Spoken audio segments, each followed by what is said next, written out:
তোমাদের কটা কি ডেলি একই খাবার খাওয়া ভালো লাগে? এই টিফিনটা তো নিয়ে যাও। বৌদি সারাদিন কটা কি হ্যাঁ? একটা জামা ধুতে বলেছি সেটারও সময় পাওনি, তাকে কলেজে যেতে পারবো না। দূর।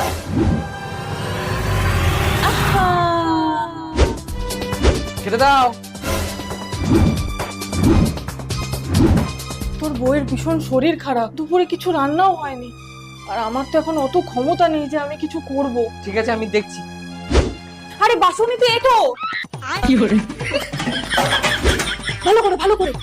কি করে?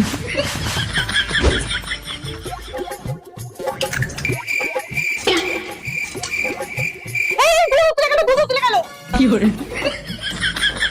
সরি, আমার ভুল হয়ে গেছে। কেন সব সময় বলো না সারাদিন কি করি, তাই আজকে কিচ্ছু করি। কি করে? বৌমা, এদের একটা ব্যবস্থা করতে হবে।